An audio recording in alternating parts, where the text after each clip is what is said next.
메시지 성경 1년 1도 사도행전 27, 28장 말씀 27장 바다에서 풍랑을 만나다. 우리가 이탈리아로 항해할 준비를 마치자 바울과 다른 제수 몇이 취니대에 이르니 율리오라는 백부장 감독하에 배치되었다. 우리는 아드라 몬네노에서 온 배에 올라탔다. 그 배는 에베소와 서쪽 항구로 향하는 배였다. 데살로니가 출신의 마케도니아 사람 아리스다고가 우리와 동행했다. 이튿날 우리는 시돈에 입항했다. 율리오는 바울을 아주 관대하게 대했다. 배에서 내려 그곳 동료들의 환대를 받도록 허락해 주었다. 다시 뱃길에 오른 우리는 서쪽에서 불어오는 맞바람 때문에 키프로스 북동 해안을 바람막이 삼아 북쪽으로 항해했다. 그리고 다시 해안을 따라 서쪽으로 향하여 무라항에 닿았다.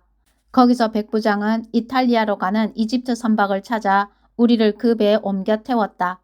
그런데 사나운 날씨를 만나 항로를 유지하기가 불가능했다. 갖은 고생 끝에 마침내 우리는 크레타 섬 남쪽 해안에 이르러 아름다운 항구, 이름 그대로였다.에 닻을 내렸다. 우리는 이미 시간을 많이 허비했다. 추분이 이미 지났고 이제부터는 겨우내 폭풍우가 잦은 날씨여서 항해하기에 너무 위험했다. 바울이 경고했다. 지금 바다로 나갔다가는 재난을 당해 짐과 배는 말할 것도 없고 목숨까지 잃을 것입니다. 그러나 그곳은 겨울을 나기에 적합한 항구가 못 되었다. 거기서 몇 킬로미터 떨어진 베닉스가 더 나았다. 백부장은 바울의 경고를 흘려듣고 선장과 선주의 말을 쫓아 다음 항구로 향했다. 남쪽에서 미풍이 불어오자 그들은 순항할 줄로 생각해 닻을 올렸다. 그러나 바다에 나가기가 무섭게 악명 높은 북동풍이 맹렬한 기세로 몰아쳤다. 배는 완전히 그들의 통제를 벗어나고 말았다. 풍랑 가운데 떠다니는 나뭇잎 신세였다. 우리는 가우다라는 작은 섬을 바람막이 삼아 간신히 구명보트를 준비하고 돛을 내렸다. 그러나 모래톱에 바위가 많아 섬에 다가갈 수 없었다. 우리는 닻을 던져 겨우 표류를 막고 바위에 부딪히는 것을 면할 수 있었다.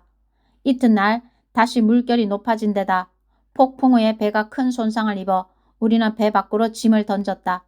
사흘째 되는 날에는 선원들이 장비와 식료품까지 내던져 배를 좀 더 가볍게 했다. 해와 별을 보지 못한 지 벌써 여러 날이었다. 바람과 파도가 사정없이 우리를 때렸고 우리는 구조되리라는 희망마저 잃고 말았다. 식욕도 삶의 의욕도 잃어버린 지 오래될 즈음에 바울이 우리 가운데 서서 말했다. 여러분이 크레타에서 내 말을 들었더라면 이 모든 고생과 시련을 피할 수 있었을 것입니다. 그러나 지금부터 상황이 호전될 테니 지난 일에 연연할 것 없습니다. 우리 가운데 단 한 사람도 물에 빠져 죽는 일은 없을 것입니다.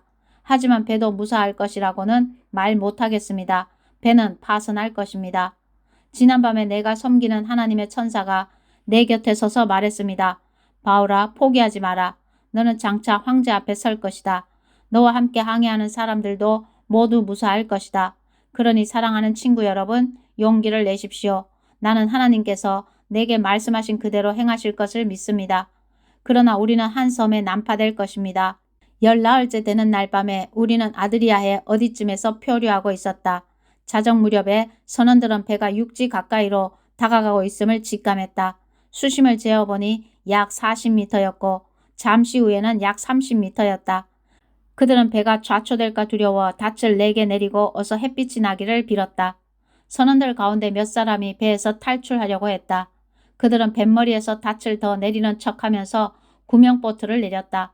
바울이 그들의 속셈을 꿰뚫어 보고는 백부장과 병사들에게 말했다. 이 선원들이 배에 남아있지 않으면 우리는 다 빠져 죽을 것입니다. 그러자 병사들이 구명보트의 줄을 끊어 그냥 떠내려가게 했다. 동틀 무렵 바울이 사람들을 모두 불러 모아 아침 식사를 권했다. 우리가 음식 없이 지낸 지 벌써 14일이 되었습니다. 아무도 음식 생각이 없었습니다. 하지만 이제 뭘 좀 먹어야 합니다. 기력이 있어야 구조도 되지 않겠습니까? 여러분은 상처 하나 입지 않고 여기서 벗어날 것입니다. 그는 빵을 떼어 하나님께 감사하고 모두에게 돌렸다. 다들 실컷 먹었다. 모두 276명이었다. 사람들이 다 배부르게 먹고 남은 곡식은 바다에 버려 배를 가볍게 했다. 날이 밝았으나 아무도 그 땅이 어디인지 알아보지 못했다. 그때 근사한 해안이 펼쳐진 만이 눈에 들어왔다. 그들은 해안가에 배를 대기로 하고 닷줄을 자르고 키를 풀고 돛을 올리고 순풍을 받아 해안으로 향했다. 그러나 뜻대로 되지 않았다. 아직도 해안가로부터 꽤 먼데 배가 암초와 충돌해 부서지기 시작했다. 병사들은 죄수들이 헤엄쳐 탈출하지 못하도록 그들을 죽일 작정이었다. 그러나 백부장이 바울을 구하기 위해 병사들을 막았다. 그는 누구든지 헤엄칠 줄 아는 사람은 물속으로 뛰어들어 헤엄쳐가고 나머지 사람들은 나무 조각을 붙잡으라고 명령했다. 다들 무사히 해안에 닿았다. 28장 인원을 점검해보니 모두가 무사했다. 우리가 있는 곳이 몰타 섬이라는 것을 알았다. 그곳 원주민들이 우리에게 특별히 친절을 베풀어 주었다. 비가 오고 날이 추워서 우리가 흠뻑 젖자 그들은 큰 불을 피우고 그 주위에 우리를 모이게 했다. 바울도 힘껏 거들기 시작했다. 그가 나뭇가지 한 다발을 모아다가 불에 넣자 불 때문에 깨어난 독사가 그의 손을 물고 놓지 않았다. 원주민들은 바울의 손에 매달린 뱀을 보고 그가 살인자여서 응분의 벌을 받는 것이라고 단정했다. 그는 손을 털어 뱀을 불 속에 떨어버렸다. 그는 물리기 전과 다름없이 멀쩡했다. 그들은 그가 급사할 것으로 예상했다가 그런 일이 일어나지 않자 이번에는 그가 신이라고 단정했다. 그 섬의 지역 주장은 보블리오였다. 그는 우리를 손님으로 자기 집에 맞아들여서 몸도 녹이고 사흘 동안 편히 묵게 해주었다. 마침 보블리오의 아버지가 고열과 이질로 알아 누워 있었다. 바울이 노인의 방에 들어가서 안수하고 기도하자 그의 병이 나았다. 그가 나았다는 소식이 순식간에 퍼졌고 이내 그 섬에 병든 자들이 와서 고침을 받았다. 로마, 우리는 몰타에서 3달 동안을 아주 잘 지냈다. 그들은 우리를 극진히 대접해 주었다. 모든 쓸 것을 채워주고 남은 여정에 필요한 장비까지 챙겨주었다. 그곳 항구에서 겨울을 난 이집트 선박이 이탈리아로 떠날 준비가 되어 우리도 그 배에 올랐다. 그 배의 머리에는 쌍둥이 자리, 곧 천상의 쌍둥이가 조각되어 있었다. 배는 수라구사에 사흘 동안 정박해 있다가 해안을 따라 레기온으로 올라갔다. 이틀 후에 우리는 남풍을 힘입어 나폴리만에 입항했다. 거기서 우리는 그리스도인 동료들을 만나 일주일 동안 함께 지냈다. 그 후에 우리는 로마로 갔다. 로마의 동료들이 우리가 온다는 소식을 듣고 마중을 나왔다. 그 가운데 한 무리는 아피온 광장까지 나왔고 다른 무리는 새 막사라는 곳에서 우리를 맞았다.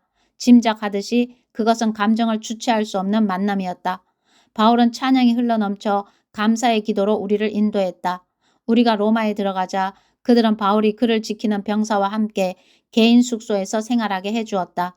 사흘 후에 바울은 유대인 지도자들을 불러 모아 자기 집에서 모임을 가졌다. 그가 말했다. 예루살렘의 유대인들이 혐의를 날조해 나를 체포했고 나는 로마 사람들의 손에 수감되었습니다. 분명히 말하지만 나는 유대인의 율법이나 관습에 어긋나게 행동한 것이 전혀 없습니다. 로마 사람들은 혐의 내용을 조사해 사실 무근인 것이 밝혀지자 나를 풀어주려고 했습니다. 그러나 유대인들이 맹렬히 반대해서 나는 어쩔 수 없이 황제에게 상소했습니다. 내가 그렇게 한 것은 그들의 잘못을 고발하거나 로마를 상대로 우리 민족을 곤란에 빠뜨리려는 것이 아닙니다. 그런 문제라면 우리는 이미 겪을 만큼 겪었습니다. 나는 이스라엘을 위해 그렇게 했습니다. 오늘 내가 여러분에게 이 말을 들려주는 것은 내가 이스라엘의 적이 아니라 이스라엘 편임을 분명히 하려는 것입니다. 내가 여기 잡혀온 것은 멸망이 아니라 소망을 위해서입니다. 그들이 말했다. 우리는 아무한테서도 당신에 대해 경계하는 편지를 받지 못했습니다. 여기에 와서 당신을 나쁘게 말한 사람도 없었습니다. 다만 우리는 당신의 생각을 더 들어보고 싶습니다. 그리스도인이라는 이 분파에 대해 우리가 아는 것이라고는 이 분파를 좋게 말하는 사람이 아무도 없다는 것뿐입니다. 그들은 시간을 정했다. 그날이 되자 그들이 많은 친구들과 함께 바울의 집에 다시 모였다. 바울은 아침부터 저녁까지 온종일 그들에게 하나님 나라에 관한 모든 것을 설명했다. 그리고 모세와 예언자들이 예수에 대해 기록한 것을 짚어가며 그들 모두를 힘써 설득했다. 그들 가운데 어떤 이들은 그의 말에 설득되었으나 다른 이들은 한마디도 믿으려 하지 않았다. 믿지 않는 이들이 서로 시비를 걸며 말다툼을 시작하자 바울이 끼어들었다. 여러분에게 한 말씀만 더 드리겠습니다. 성령께서 예언자 이사야를 통해 우리 조상에게 말씀하실 때 그분은 이것을 분명히 알고 계셨습니다. 이 백성에게 가서 이렇게 말하여라. 너희가 귀로 듣겠으나 한마디도 듣지 못할 것이요. 눈으로 보겠으나 하나도 보지 못할 것이다. 이 사람들은 머리가 꽉 막혔다. 그들은 듣지 않으려고 손가락으로 귀를 틀어막는다. 보지 않으려고 나와 얼굴을 맞대어 내 치료를 받지 않으려고 두 눈을 질끈 감는다. 여러분에게는 이미 기회가 있었습니다. 다음은 이방인들 차례입니다. 내가 장담합니다. 그들은 두 팔 벌려 받아들일 것입니다. 2년 동안 바울은 셋집에서 살았다. 그는 찾아오는 사람 누구나 맞아들였고 바울은 긴박한 마음으로 하나님 나라의 일을 모두 전하고 예수 그리스도에 관해 모든 것을 설명했다.